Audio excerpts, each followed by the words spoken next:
Assalamualaikum warahmatullahi wabarakatuh. Selamat siang, salam sejahtera bagi kita semua. Ini adik-adik, hari ini kita akan bahas tentang ada satu program ya. Ini programnya ACT Researcher. Jadi bertanya kepada peneliti gitu ya, khususnya untuk nanoteknologi ya. Ini ada beberapa pertanyaan yang sudah masuk di ini saya. Ada 5 ya setidaknya. Pertama dari Cinlung ya, ini memang namanya menarik, lucu sekali ini. Apa perbedaan RNA dan NRPS? Nah, ini kayak RNA itu kan sejenis, kalau tubuh kita ini DNA ya, menyusun molekul-molekul atau atom-atom penyusun DNA kita yang mungkin mensifati dari manusia. Ini pertanyaan ini sebenarnya juga menarik, tapi karena bidang saya ini memang nanomaterial ya, ini biasanya pertanyaan ini ditanyakan ke orang biologi ya, jadi biologi molekular. Mungkin nanti saya tanyakan ke teman saya aja yang khususnya di bidang biologi molekular ya, supaya bisa jawab lebih pas ya. Baik, yang kedua ada pertanyaan dari Robi Hayadi ya. Jadi ini, Assalamualaikum, untuk Profesor Dr. Nurul Taufiq Rohman, MN.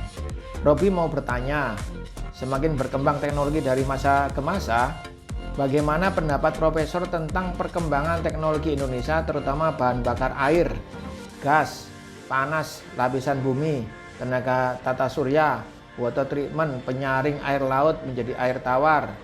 Apa pemerintah mau bantu dalam hal tersebut? Sekian, terima kasih. Salam buat Profesor Sembayang dan Insinyur Mulyadi, ST, bagian fisika. Masya Allah, ini Kak Robi ini kayaknya dulu pernah berinteraksi dengan teman-teman kita di fisika ya, di LIPI ya.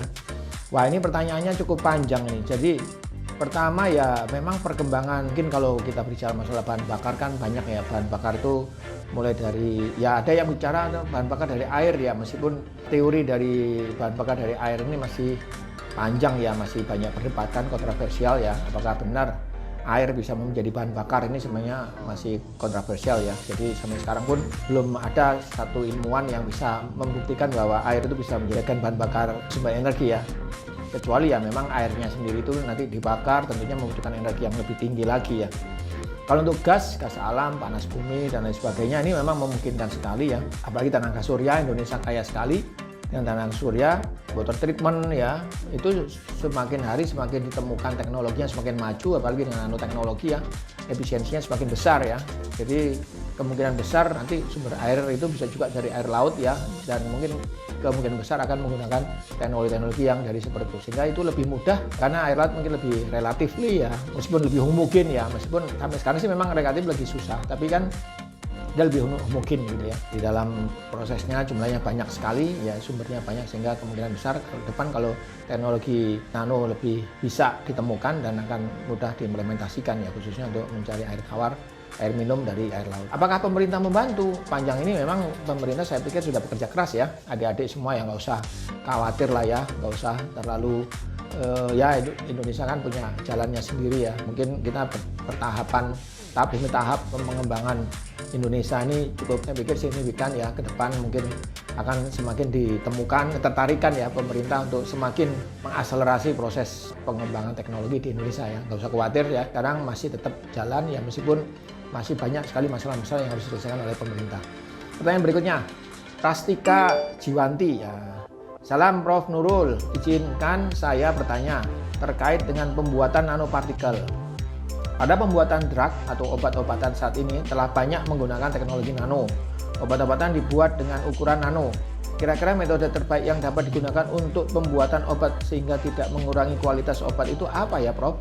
Khususnya pada pembuatan obat dari bahan alam. Terima kasih. Jadi ya memang ya, perkembangan teknologi tentang apalagi nanoteknologi khususnya diterapkan di dunia obat-obatan, apalagi kita bicara masalah obat alam, bahan baku alam ya. Apalagi sekarang herbal ya, sudah Indonesia kaya dengan herbal ya. Saya pikir jalan satu-satunya bagi Indonesia ya, kita untuk meningkatkan efektivitas, kualitas dari obat-obat herbal, obat-obat yang berbahan baku alam ini ya dengan nanoteknologi ya.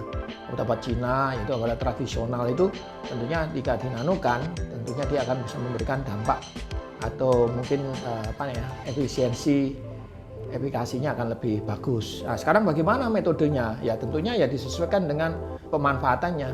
Kalau seandainya kita hanya ingin fungsinya adalah untuk agar kita cepat larut ya mungkin mau nggak mau ya kita hanya khusus untuk teknologinya, metodenya untuk menghancurkan saja. Biasanya kan obat-obat herbal atau zat-zat aktif ini tersembunyi di dalam sel-sel, kalau boleh dikata sel-selnya ini ya, daun-daun atau simplicia itu, selulosa itu di dalamnya ada zat-zat aktif yang dia tidak akan pecah, tidak akan hancur kalau hanya dihancurkan ukurannya hanya 200 mesh atau 100 mesh, 200 mesh ya, bahkan 325 mesh itu juga masih belum maksimal ya. Dia masih bisa sembunyi ya. Zat-zat aktif itu di dalam sel-sel. Lalu sel-sel itu harus dirusak. Nah, gimana caranya ya? Itu dihaluskan ya, sel-sel itu hancurkan sampai ukuran sangat halus, minimal misalkan sekitar 500 nanometer ya. Kalau sel atau mungkin selulosa atau implicia atau bahkan zat aktif dihaluskan sampai ukuran 300 sampai 500 nanometer itu sudah meningkatkan pertama daya larutnya. Daya larut itu akan meningkat secara signifikan ya. Daya reaksinya kan cepat karena ukurannya halus ya. Yang kedua ya karena sel-sel selulosa itu hancur ya. Jadi zat-zat aktifnya itu lepas dengan sendirinya ya. Makanya mungkin dengan teknologi nano kita bisa melarutkan zat-zat aktif yang ada di dalam obat herbal itu ke dalam air ya, meskipun tidak harus diseduh ya, tidak harus pakai air hangat, air putih, air dingin pun dia bisa larut zat-zat aktifnya. Jadi ini keunggulan dari teknologi nano jika diterapkan pada obat bahan baku herbal ya. Berikutnya, Bekti Budi. Adakah contoh penelitian tentang teknologi ciri khas Indonesia tidak ada di negara lain, yang maksudnya yang tidak ada di negara lain ya, yang dapat menjawab kebutuhan sehari-hari para warga di negara-negara barat seperti Amerika Serikat?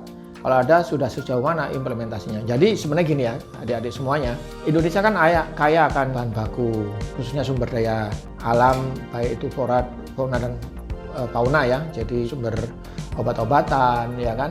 Jadi kita sumber herbal itu kan kita kaya sekali karena kita negara tropik. Di lautan pun kita juga kaya ya, dengan berbagai macam, mulai dari teripang, macam-macam ikan gabus, macam-macam lah ya, yang di laut dan di air ya. Kita itu Indonesia sangat kaya sekali ya.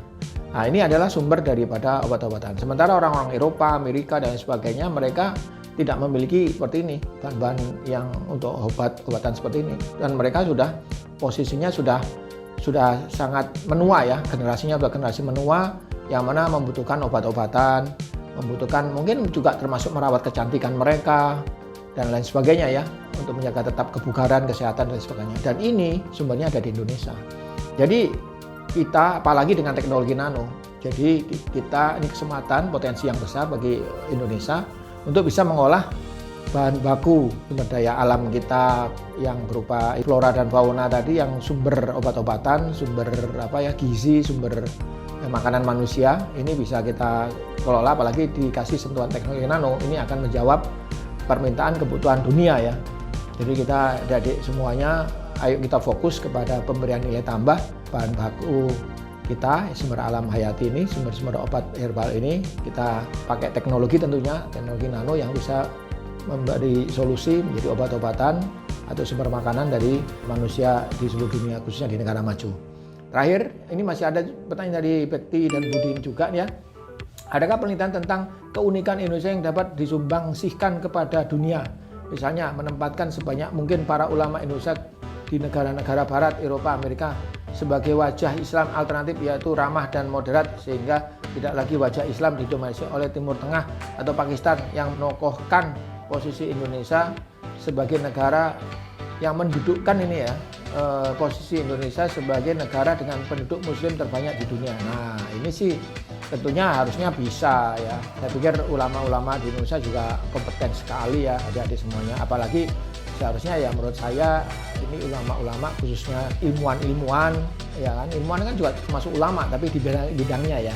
Kalau ulama didefinisikan hanya sekedar alim ya, ulama itu didefinisikan sebagai orang yang berilmu tapi di bidang agama ya, mungkin kita ya tentunya banyak juga di Indonesia. Tapi juga jangan lupa ya, saintis itu juga bisa dianggap sebagai alim ya, yang berpengetahuan ya, dalam hal ini bisa mengangkat menjadi rujukan di dunia ya, jadi menjadi tokoh dunia dengan tentunya pengembangan teknologi yang berbasis sumber daya alam Indonesia, sehingga dia bisa membangkitkan umat manusia di dunia ini dengan berbagai macam penemuan-penemuan ya, khususnya pengolahan sumber daya alam Indonesia untuk dunia ya, untuk kesehatan atau penambahan mungkin makanan ya, kebutuhan makanan, kebutuhan kesehatan, dan kebutuhan-kebutuhan yang lainnya di dunia. Dan Indonesia ini sangat berpotensi, kekayaan alam kita luas, cakupan kita.